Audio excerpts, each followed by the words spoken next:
Alors, c'est un sujet que je n'aime pas beaucoup, pour être franc, parce que je trouve que ça ressemble à de la guimauve. Hein. C'est-à-dire, on peut à peu près discerner la couleur, mais on sait que c'est chimique.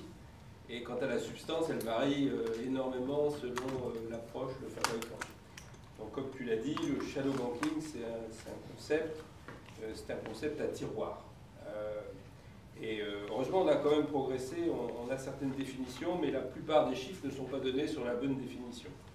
Donc, si je prends, voilà, je vais faire un état des lieux, je vais aller vite sur le premier point parce que tu l'as largement couvert.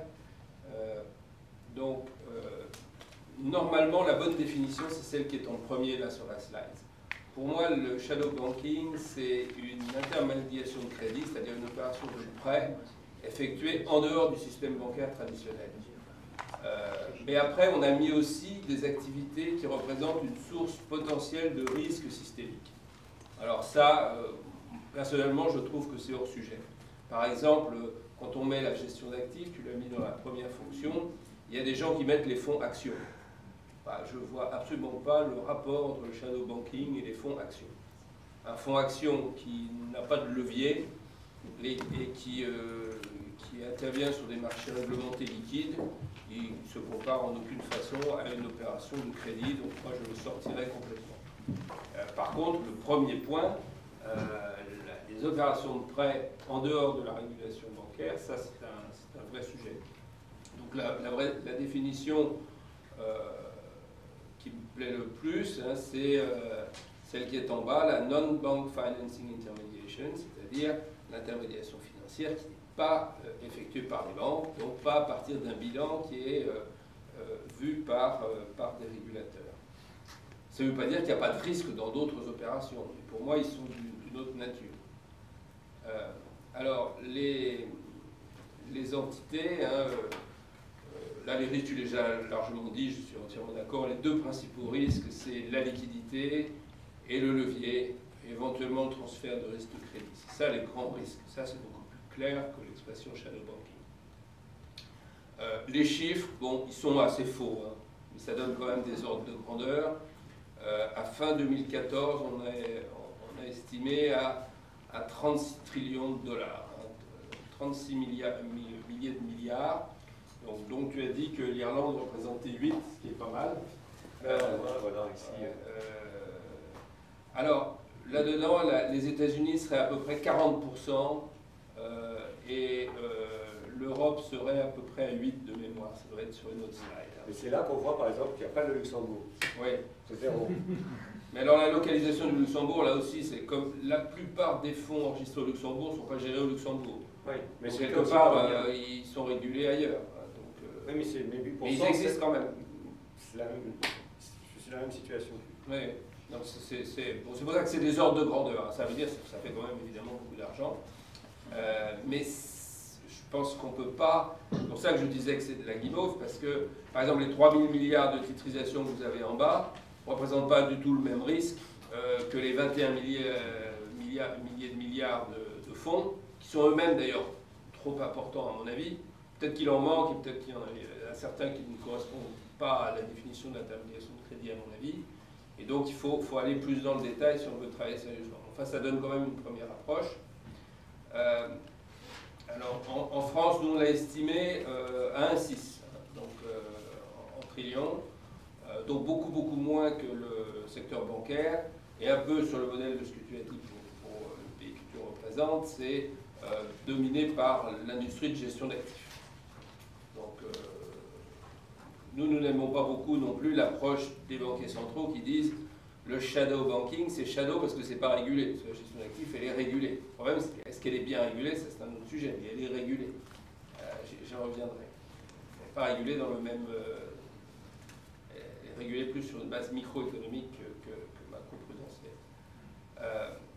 Donc, qu'est-ce qu'on cherche, hein, et qu'est-ce que cherche le FSB en coordonnant des travaux, parce que c'est quand même lui qui fait le gros du travail, enfin c'est sous son autorité, sous son chapeau que se fait l'essentiel du travail. On cherche avant tout, c'est la colonne de gauche, à mettre en place un système de suivi des risques systémiques associés à cette activité. Puisque le principal raisonnement, c'est que les risques systémiques bancaires sont traités par le régulateur bancaire, par les banques centrales ou leurs satellites, et qu'il faut vérifier qu'il n'y a pas de risque systémique ailleurs. Et donc, si on en décèle, ça ne sert à rien tant qu'on n'a pas mis en place un système de suivi, et si possible, plus que de suivi, de maîtrise. Et c'est la deuxième approche, c'est est-ce qu'on a un cadre réglementaire adapté qui permet de maîtriser au moins une partie de ces risques. Donc ça, c'est des approches, autant je suis critique sur les définitions, parce qu'on peut en discuter pendant des heures, autant ces approches-là sont absolument nécessaires et très très sérieuses. Alors, bon là, je passe rapidement sur cette slide parce que on l'a déjà abordé l'un et l'autre. Hein. Vous avez compris que pour moi, c'est l'entité non bancaire qui fait du crédit. Hein, c'est ça le cœur de l'affaire. Alors ça, c'est l'exemple de la Chine, qui a des définitions tellement particulières que même le FSB a corrigé la copie de la Chine en resto référence. C'est un exemple des difficultés de compréhension et de définition. Alors le SRB, donc au niveau européen, sans grande surprise, il a une approche assez cohérente avec celle du FSB. Ils ont le même métier, la même culture. Il a abouti à une définition qui, selon moi, est trop large, même si j'avoue que je ne sais pas si elle comporte le Luxembourg, je suppose. Oui. Et elle atteint à peu près le même montant. L'un disait 36, l'autre 37, mais ce n'est pas les mêmes, hein, puisqu'il y a le Luxembourg dans l'un et pas dans l'autre. Voilà, en France, on travaille aussi, nous, de façon très précise sur les différents éléments, dans le Haut Conseil de stabilité financière. Alors, comment réguler, hein, alors, là, on voit qu'on a une approche beaucoup plus analytique parce que, en fait, les différents pavés sont très distincts et correspondent à des approches qui sont extrêmement différentes. Donc, la première approche, c'est ce qu'on appelle dans le jargon le step-in risk. Alors, le step-in risk, ce n'est pas du tout un risque théorique. Pourquoi step-in? Parce que on craint que une entité indépendante qui fait de la gestion d'actifs et qui peut, dans ce cadre-là, au moins pour partie, faire de l'intermédiation de crédit, sans avoir beaucoup de fonds propres et en travaillant avec les fonds qui sont prêtés, donc hors de son propre bilan, on craint que si elle a des ennuis, eh bien, elle n'appelle maman. Hein, c'est-à-dire que la mère, c'est-à-dire la banque, en général, ou éventuellement la compagnie d'assurance, ne soit obligée d'entrer dans le jeu pour venir au secours des fonds, s'ils ont des ennuis, venir au secours de ces fonds et protéger les clients. Alors c'est un truc qui concerne énormément les Français, parce que les structures de gestion d'actifs dans le monde sont différentes selon les pays, et nous avons un secteur qui est très lourd, hein. On a été parmi les premiers pays à s'intéresser à la gestion d'actifs à grande échelle, et la plupart de nos acteurs sont des filiales de banques ou dans une moindre mesure de compagnies d'assurance. Donc on est tout désigné pour comporter un risque de step-in fort.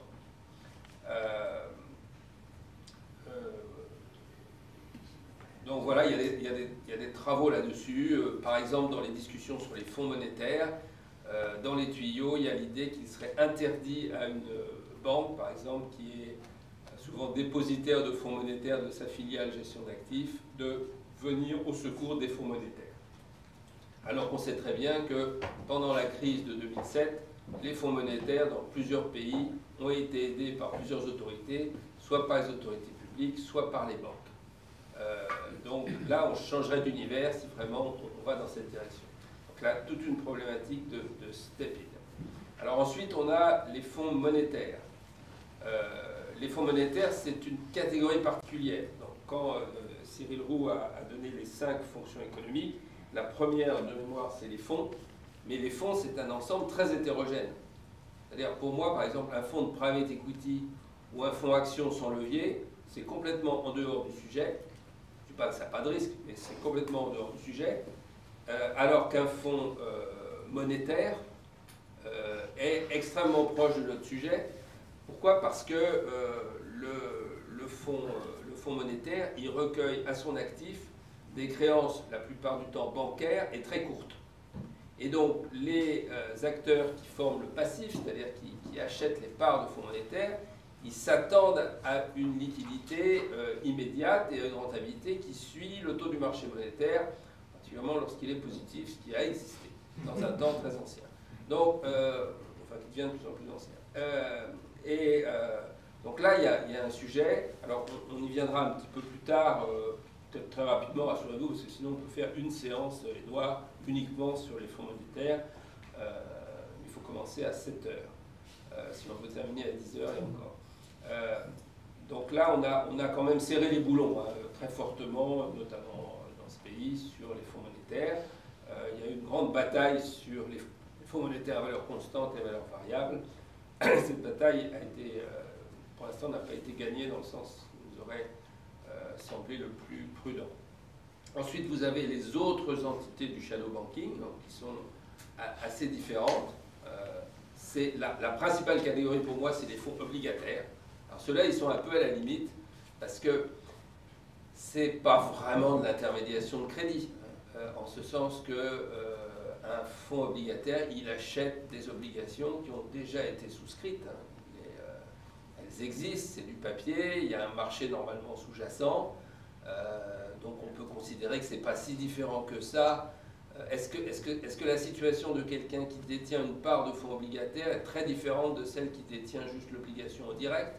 Et si on est un institutionnel, est-ce que c'est différent d'avoir un portefeuille obligataire ou d'avoir des répartis ces actifs de cette classe d'actifs en plusieurs lignes de fonds obligataires? Je ne sais pas, personnellement, je suis enclin à penser que le comportement ne sera pas forcément si différent que ça en cas de choc. Mais enfin, c'est quand même un sujet. Alors après, on passe à quelque chose de très différent, securitization en anglais et titrisation en bon français, qui a donc été à l'origine d'énormément d'ennuis, qui est encore un sujet complètement différent, d'ailleurs qui est régulé juridiquement de façon très distincte et variable selon les pays, alors qui a concentré beaucoup d'attention. Un des traits de ce sujet du shadow banking, c'est qu'il y a une énorme difficulté à progresser globalement, et tu l'as très très bien montré, et inversement, il y a des sous-sujets, des segments qui ont été attaqués très tôt de façon spécifique, indépendamment de l'approche générale, heureusement. Le plus difficile, et celui que je connais le moins bien d'ailleurs, et à mon avis, la plupart des gens sont comme moi malheureusement, c'est les prêts emprunts de titres et de repo. Parce que ça, c'est des montants colossaux qui ne passent pas forcément par les institutions qu'on a décrites et qui sont énormes et sur lesquelles on a assez peu d'éléments, hein, mais qui ne sont pas du shadow banking directement, mais qui servent, qui sont presque le sang qui assure la circulation correcte des actifs, hein, parce que c'est toute la problématique du collatéral qui est derrière ces prêts emprunts de titres. Donc c'est quelque chose de gigantesque. Donc vous voyez que c'est un sujet, je disais que c'est de la guimauve au premier abord, après quand on creuse, ben, on a différents éléments. Alors, bon, je vais passer extrêmement vite sur ces slides pour laisser la place à la discussion. Hein. Donc vous voyez là, on a parlé du sujet des fonds monétaires, il y a un débat européen sans fin. En gros, il y avait deux écoles. Hein. Il y avait l'école pour laquelle nous, Français, on a été très en pointe, disant mort au CNAV. Alors, CNAV, dans le jargon, ceux qui ne sont pas spécialisés, ça veut dire Constant Net Asset Value. C'est les fonds monétaires pour lesquels on a eu l'idée bizarre de dire qu'ils ne changeaient jamais de valeur. Ils n'avaient que des dividendes.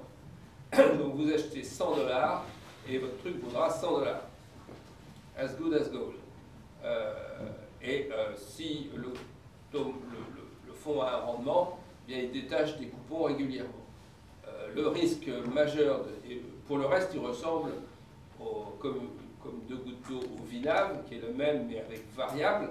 Bon, ça, c'est la technique que nous, on a toujours utilisée en France, c'est-à-dire que vous achetez une part de fonds monétaires à 100 $, et puis le lendemain, elle vaut 100, à pouillème, si le taux de marché est positif. Alors pourquoi les premiers sont selon nous plus dangereux que les autres? C'est parce qu'ils donnent un espoir d'absence de perte en capital encore plus fort. Alors que si les taux sont négatifs ou s'il y a une crise ou si le gérant des fonds monétaires a pris subrepticement des risques considérables, on peut très bien break the buck, comme on dit en anglais, c'est-à-dire casser la limite et que ça vaille moins de 100 $ dans mon exemple. Ça, c'était une des écoles. L'autre école, c'est ceux qui utilisent beaucoup les constantes NAV et qui disent, mais après tout, dans les VNAV, il y a presque autant de risques. Vous avez des gens qui prennent des méthodes de valorisation très bizarres, risquées. Ils font ce qu'on appelle de l'interpolation, c'est-à-dire au lieu de prendre la valeur de marché au jour le jour de chaque instrument monétaire, ils font la ligne théorique jusqu'à l'échéance de la valeur capitalisée. Et elle peut être théorique s'il y a des variations de taux d'intérêt. Donc en fait, vous prétendez être plus sûr, vous ne l'êtes pas forcément, et d'ailleurs vous avez eu des ennuis pendant l'orage. Donc les parlementaires, les exécutifs, les experts de tout poil se mêlent de ça. Pour l'instant, ils ne sont pas arrivés à une décision claire, enfin de mon point de vue. Alors les pratiques de titrisation, alors là le grand mot c'est STS, simple, transparente et standardisée, ça a le mérite de se dire à peu près de la même façon en anglais et en français. Alors, est-ce que les instruments vont être si simples, si sûrs, si transparents et si standardisés? Il y a des grands débats là-dessus. C'est un sujet qui chemine relativement lentement. Ensuite, on a le Securities Financing. Ça, c'est le domaine sur lequel, à mon avis, on a intérêt à progresser le plus. Pour l'instant, on en est surtout à l'obligation de transparence. Parce que transparence, c'est-à-dire que les acteurs, ça peut être des assureurs, ça peut être des dépositaires, ça peut être des grands institutionnels, qui sont des gros acteurs sur ce marché de prêt-emprunt de titres, eh bien, il faut déjà qu'on sache ce qu'ils font, quels risques ils prennent, est-ce qu'ils disent à leurs propriétaires finaux des titres. Donc c'est ces sujets-là qui sont en train d'être traités. Quant au risque structurel, c'est la liquidité. Donc tu en as parlé par des stress tests, par des gates, des interruptions d'accès à la liquidité. C'est de mon point de vue sur la définition stricte du shadow banking, c'est-à-dire l'intermédiation de crédit, c'est le risque le plus élevé. Pourquoi? Parce que les tenants de cette approche disent, et à mon avis c'est assez convaincant, ils disent quand vous avez un fonds qui